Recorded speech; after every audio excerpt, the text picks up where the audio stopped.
बिस्मिल्लाहिर्रहमानिर्रहीम। तो दोस्तों आज हम बात करेंगे एक्सेल में अगर आपको एक मैनेजमेंट सिस्टम की रिपोर्ट तैयार करनी है तो कैसे आप डेटा एंट्री जो है उसमें कर सकते हैं। सबसे पहले आपको क्या करना होगा और किस तरीके की आपको जो यहाँ मैनेजमेंट रिपोर्ट तैयार करनी है, तो यहाँ मैं सबसे पहले कस्टमर के जो नेम्स हैं वो यहाँ पर मेंशन करूँगा। उनके बाद यहाँ पर जो मैं कॉन्टैक्ट नंबर होंगे जो कि हमारे कस्टमर की डिटेल्स होंगी। तो कस्टमर आपके जो भी आपका बिजनेस है तो वहाँ अगर वो विज़िट करता है, आपके पास कोई हॉल है या कोई भी कैसा आपके पास प्लेस है जिसमें आप जो इवेंट्स करने की परमिशन दे रहे हैं, तो आप उसकी एक पूरी डेटा एंट्री की रिपोर्ट कैसे जो है मेंटेन कर सकते हैं। पूरा एक मैनेजमेंट सिस्टम आपका रेडी होगा। तो सबसे पहले ये जो आपको कस्टमर का नेम और कॉन्टैक्ट नंबर जो भी इसकी और मज़ीद डिटेल्स होंगी वो आप लिख सकते हैं। अब उसके बाद आपको यहाँ पर लिख लेनी है बुकिंग डेट, यानी कि जो इवेंट है वो किस डेट को बुक करवा रहे हैं, तो बुकिंग डेट आपको मेंशन कर लेनी है। और उसके बाद यहाँ पर जो आपकी प्रोग्राम की डेट है वो आपको लिखनी है यहाँ पर। तो मैं यहाँ शॉर्ट फॉर्म में लिख लेता हूँ प्रोग्राम डेट, यानी कि जिस डेट को आपका इवेंट है। एक होता है कि हम अपनी डेट से पहले जो है वो अपनी बुकिंग करवा लेते हैं, एक वो डेट आपकी मेंशन होगी कि आपने कब विजिट किया था और आपका जो इवेंट है या आपका प्रोग्राम है वो किस डेट को है, एक उसका हम यहाँ पर कॉलम बनाएंगे। अब यहाँ हम जो है वो अपनी एंट्री के लिए यहाँ पर डे लिख लेंगे कि किस डे को आपका जो है वो इवेंट है। और नेक्स्ट यहाँ पर हमारे पास जो कि पॉलिसी है कि अगर कंपनी या कोई भी इदारा या कोई मैनेजमेंट है, अगर वीकेंड पे अगर आप जो है प्लान करते हैं तो वीकेंड के चार्जेस अलग से हम यहाँ पर ऐड करेंगे, अदरवाइज जो नॉर्मल चार्जेस होंगे उसी के हिसाब से चलेंगे। अच्छा, उसके बाद यहाँ पर हम लिखेंगे प्रोग्राम, हम यहाँ लिखते हैं यहाँ पर, तो प्रोग्राम यहाँ पर हम लिखते हैं कि प्रोग्राम टाइमिंग क्या है, तो वो आपको यहाँ लिख लेना है। प्रोग्राम टाइमिंग के बाद फिर आपको यहाँ पर अगर आपकी कोई सर्विस चार्जेस वगैरह हैं तो वो भी आप यहाँ पर मेंशन कर सकते हैं, तो सर्विस चार्जेस लिखेंगे। उसके बाद आपका जो इवेंट है या प्रोग्राम है वो किस चीज़ का है, तो उसके लिए आपको यहाँ पर एक कॉलम क्रिएट करना है और कितनी एंट्रीज की लिमिट है वो आपको लिखनी है यहाँ पर। और इसके बाद आपके जो इवेंट हैं या जो भी हॉल है उसके चार्जेस कितने हैं तो वो आप लिखेंगे यहाँ पर। और इसके बाद फिर आपको यहाँ पर एक अमाउंट का कॉलम बनाना है। अमाउंट के कॉलम के बाद जो है आप यहाँ पर जो है वो आप पेमेंट एज अ परसेंटेज के हिसाब से, यानी कि आपको इनिशियल परसेंटेज जो आपको पहले देनी है 5% या 10%, वो आपको लाजमी स्टार्टिंग में जो है वो आपको पे करनी होगी। तो मैंने यहाँ पर पेमेंट कर दी है कितनी, 10%। अब उसके बाद जो हम नेक्स्ट आगे चलते हैं, तो यहाँ पर आपके पास जो है वो कितना आपने एडवांस दे दिया है वो भी आप यहाँ पर ऐड कर सकते हैं। और इसके बाद आपका कोई बैलेंस है, बैलेंस लिख सकते हैं, कितना रिसीव्ड हो रहा है वो लिखेंगे। और लास्ट वन हम यहाँ पर जो है वो एक स्टेटस के तौर पे हम लिख देंगे क्लियर कर देंगे यहाँ पर, ठीक है। अब ये डिटेल्स लिखी है, थोड़ी डिटेल्स आपको लेंदी लग रही होंगी, अभी किस लिए यूज़ होता है तो अभी हम जो है अपने क्लास के अंदर जो है कवर करेंगे। तो थोड़ा सा मैं साइज यहाँ पर कम कर लेता हूँ। अब देखिए यहाँ पर कुछ ही एंट्रीज के ऊपर मैं काम कर लेता हूँ, बाकी एंट्रीज के ऊपर सेम ऐसे ही काम होगा क्योंकि फार्मूला आप अप्लाई करेंगे तो सब पे अप्लाई हो जाएगा। तो मैं यहाँ पर आपको 1 से 2 एंट्री करके दिखा देता हूँ। सबसे पहले आपका कस्टमर जो आपके हॉल में या आपके जो जहाँ बिजनेस एरिया है वहाँ पर विजिट करता है, आपने उसका नाम लिखा और आपने जो है उसका कॉन्टैक्ट नंबर लिखा। कॉन्टैक्ट नंबर लिखने के बाद जो है आपको यहाँ पर सबसे पहले जो है आपको डेट मेंशन करनी है कि वो बुकिंग किस डेट को करवाने आया है। अगर वो आया है यहाँ पर 1 जनवरी 2024 को उसने बुकिंग करवाई है, अब उसकी प्रोग्राम की डेट कब की है, उसकी प्रोग्राम की डेट है 1 जनवरी 2024, तो ये हमने प्रोग्राम डेट भी लिख दी है। अब देखेंगे कि उसका जो प्रोग्राम डेट है 20 जनवरी, तो उस पर क्या जो है वो दिन पड़ रहा है। तो उसके लिए आपको यहाँ पर क्या काम करना है, इसके लिए आपको यहाँ पर इक्वल लगाना है और टेक्स्ट का फॉर्मूला आपको राइट डाउन करना है। और यहाँ पर जो है सबसे पहले आपको वैल्यू चेक करना है। वैल्यू के अंदर आपको देना है जो भी आपकी प्रोग्राम की डेट होगी, इसको सेलेक्ट करेंगे, कॉमा लगाएंगे, डबल कोटेशंस के अंदर आपको 3 टाइम डी टाइप करना है, quotation close, bracket close, enter. तो देखिए यहाँ पर क्या पड़ रहा है, 20 जनवरी को सैटरडे पड़ रहा है। अब सैटरडे, संडे एंड फ्राइडे, अगर फ्राइडे भी ऐड करना है, ऑलमोस्ट अगर सैटरडे संडे अगर आपको ऐड करना है, ये वीकेंड आ रहे हैं आपके, तो इसमें हम चार्जेस कर सकते हैं। अदरवाइज 23 चले जाए, मंडे आ जाए, तो उसमें हम कोई चार्जेस नहीं करेंगे। तो वीकेंड चार्जेस जो होंगे वो आपको यहाँ पर ऐड करने होंगे। अब वीकेंड चार्जेस आप जो है वो कितने ले रहे हैं और किस हिसाब से ले रहे हैं तो वो आपको यहाँ पर लिखना है। तो यहाँ पर आपको जो है वो इक्वल लगाना है, इफ का फॉर्मूला राइट डाउन करेंगे, सबसे पहले आपको यहाँ पर जो है लॉजिकल टेस्ट के अंदर आपको और की कंडीशन बनानी है, और वाला फॉर्मूला राइट डाउन करेंगे। अब यहाँ पर आपको फॉर्मूला राइट डाउन करना है, वो किस तरीके से फॉर्मूला अप्लाई करेंगे। सबसे पहले आप देंगे डे वाला सेल, अगर ये सेल आपका बराबर होता है, किस इसके बराबर होता है, तो यहाँ पर मैं टाइप करता हूँ सैटरडे कोटेशन क्लोज कॉमा। तो अगर आपके पास ये सेल बराबर होता है सैटरडे के, और इसके बाद मैं जो है यहाँ पर एक और लॉजिकल टेस्ट बनाता हूँ कि अगर ये वाला सेल या तो ये वाला सेल बराबर होता है किसी इसके, यहाँ लिख देता हूँ संडे कोटेशन क्लोज।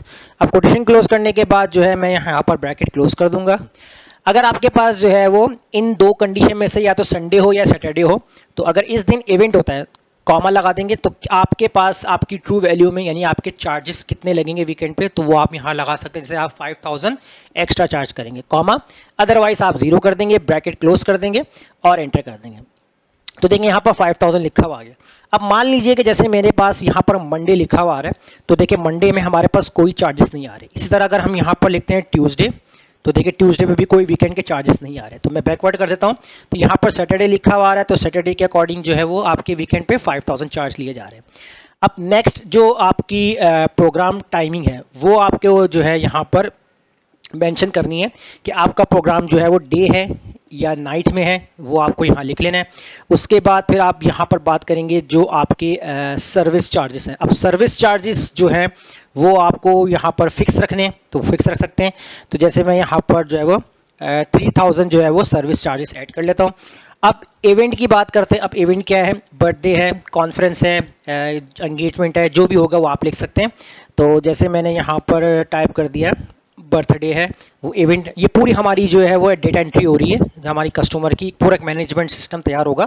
तो एक एंट्री करके दिखा रहा हूँ, बाकी सेम होंगी, रिपीट आपको करनी पड़ेंगी नहीं, बस आप फॉर्मूला आपको ड्रैग करना होगा, सारा काम हो जाएगा। अब इसके बाद जो है यहाँ पर एंट्री बात करेंगे कि आपके पास जो एरिया है उसमें कितने लिमिट है। तो मैंने कहा कि मेरे पास 500 की लिमिट है, 800 भी हो सकते हैं, 1000 भी हो सकते हैं, जितनी बड़ी आपकी जगह होगी तो उतनी ही यहाँ पर आप लिमिट बना सकते हैं। अब उसके बाद जो है वो आपके चार्जेस कितने, यानी जिस जगह आपका इवेंट हो रहा है वहाँ चार्जेस कितने हैं। जैसे मैंने यहाँ पर लिख लिया 2 लाख रुपए हमने चार्जेस के बताया उनको। अब उनका जो अमाउंट है वो अमाउंट आपको यहाँ पर कैलकुलेट करना है। अब अमाउंट आपको यहाँ पर कैसे कैलकुलेट करना है, तो उसके लिए आपको यहाँ पर क्या काम करना होगा। तो सबसे पहले आपको यहाँ पर जो अमाउंट है उसके लिए आपको यहाँ पर देखना पड़ेगा। एक मिनट, हम यहाँ पर जो है वो चेक कर लेते हैं इस तरीके से अमाउंट को। सही। अब देखें यहाँ पर एंट्री भी हो गई हमारे पास और चार्जेस भी आ गए हमारे पास, और जो हमारा अमाउंट है वो यहाँ पर आपको देखना होगा कि आपका जो है वो अमाउंट कितना बन रहा है। तो उसके लिए आपको यहाँ पर जो है वो आपके तमाम चीज़ों को ऐड करना होगा। जैसे आपके पास आपके चार्जेस हैं ये आपके ऐड हो जाएंगे, प्लस करवा देंगे आप, और इसके बाद जो आपके सर्विस चार्जेस हैं ये ऐड हो जाएंगे आपके, और इसके बाद फिर आपके जो वीकेंड चार्जेस हैं ये आपके ऐड हो जाएंगे। आपने इन तमाम सेल्स को सेलेक्ट करना है, एंटर कर देंगे, तो ये आपके पास आपका अमाउंट कैलकुलेट होके आ जाएगा। अब अमाउंट के बाद आपको 10% पेमेंट आपको पे करनी है लाजमी, तो इक्वल लगाएंगे यहाँ पर आप, और इसके बाद आपका जो अमाउंट है वो आपको यहाँ पर सेलेक्ट करना है और मल्टीप्लाई बाय 10% कर देना है और एंटर कर देंगे। तो आपका जो 2,08,000 है इसका आपको बन गया 2,800, सॉरी 20,800। ये आपका जो है वो 10% बन गया जो कि आपको पे करना है। अब इसके बाद जो आपके पास है एडवांस, यानी कि एडवांस आप पेमेंट अगर आप कुछ कर रहे हैं कि आपको नेक्स्ट डेट पे बुलाया जाता है कि आप कुछ पेमेंट मजीद कीजिए। तो अगर आप यहाँ पर मान लीजिए कि आपने यहाँ पर 50,000 जो है वो मजीद आपने पे कर दिया, तो अब यहाँ रिकॉर्ड में आपका बैलेंस भी चेक किया जाएगा कि आपका बैलेंस कितना है, वो आपको यहाँ पर मालूम होगा। तो उसके लिए आपको यहाँ पर जो है वो इक्वल लगाना है, आपको यहाँ पर ब्रैकेट ओपन कर लेना है। ब्रैकेट ओपन करने के बाद सबसे पहले जो आपका अमाउंट है इसको आपने यहाँ पर सेलेक्ट करना है, और यहाँ पर आप माइनस करेंगे किसके साथ, जितना आपका एडवांस था इसके साथ माइनस करेंगे, ब्रैकेट क्लोज कर देंगे, और अगेन आपको यहाँ पर माइनस करना है किसके साथ, जितनी आपकी 10% पेमेंट है, और इसके बाद आप यहाँ पर एंटर कर देंगे। तो आपका बैलेंस आपको बता रहा है कि 1,37,200 ये आपका बैलेंस है। रिसीव्ड के लिए सेम एंट्री आप कर सकते हैं। फिलहाल मैं यहाँ पर इक्वल लगाकर एंटर कर देता हूँ, और अब यहाँ पर क्लियर है या नहीं है, अगर ड्यूज़ हैं, अगर आपकी एडवांस में अगर आप फुल पेमेंट भी कर देते हैं तो यहाँ मैसेज भी जनरेट हो सकता है कि आपने क्लियर कर दिया या नहीं किया। या अगर आप यहाँ पर रिसीट वाले कॉलम के साथ काम करना चाहते हैं कि एंड ऑफ बिल्कुल एंड में जब आपके पास पेमेंट पूरी आ जाती है वो भी आप यहाँ पर रिसीव में लिख सकते हैं। अब यार मैंने यहाँ पर जो है लिंक करवा दिए, तो लिंक मतलब ये कि आपके पास 1,37,000 है, तो अगर आपके पास यहाँ पर कंप्लीट पेमेंट भी आ जाएगी तो भी आपको यहाँ पर मैसेज जनरेट कैसे करवाना होगा। तो इसके लिए मैं यहाँ पर फॉर्मूला इक्वल लगाता हूँ, इफ़ का फॉर्मूला यूज़ करूँगा और ये सेल सेलेक्ट करूँगा। अगर मेरा ये सेल बराबर होता है, किस चीज़ के बराबर होता है, तो डबल कोटेशंस के अंदर लिखूंगा, यहाँ पर ब्लैंक छोड़ दूंगा, उसके बाद कॉमा लगाऊंगा। और अगर ये सेल मेरा ब्लैंक होता है तो मेरे पास क्या प्रिंट हो जाए, तो कोटेशंस के अंदर मैं लिख दूंगा ड्यूज, यानी कि आपके अभी तक ड्यूज अभी तक क्लियर नहीं हुए, कॉमा। अदरवाइज आप यहाँ पर कोटेशंस के अंदर टाइप कर सकते हैं कि clear, quotation close, bracket close, और उसके बाद आप यहाँ पर एंटर कर देंगे। तो देखिए यहाँ पर क्लियर लिखा हुआ आ रहा है, आपकी रिसीट हो चुके हैं। अगर यहाँ पर ब्लैंक होता तो देखिए यहाँ पर आपके पास जो है वो ड्यूज लिखे हुए आ रहे हैं। तो जैसे ही आप यहाँ पर जितनी एंट्रियां करते चले जाएंगे, आप यहाँ पर पूरा एक कंप्लीट मैनेजमेंट तैयार कर सकते हैं। अभी एक ही मैंने एंट्री की है यहाँ पर, जितने कस्टमर्स आपके पास आते चले जाएंगे, आपने जब ये फॉर्मूले सारे ड्रैग किए होंगे तो आपने सिर्फ उनका कॉन्टैक्ट नंबर, उनका नेम, बुकिंग डेट और प्रोग्राम डेट वो आपको मेंशन करनी है, बाकी एंट्री आपकी ऑटोमेटिकली कंप्लीट होती चली जाएगी। तो फिलहाल आप इस क्लास की प्रैक्टिस कीजिए कि एक मैनेजमेंट सिस्टम किस तरीके से तैयार किया जाता है। तो उम्मीद करता हूँ आपको टॉपिक समझ में आ गया होगा। इस क्लास से प्रैक्टिस कीजिए। मुझे इजाज़त दीजिए। अल्लाह हाफिज़।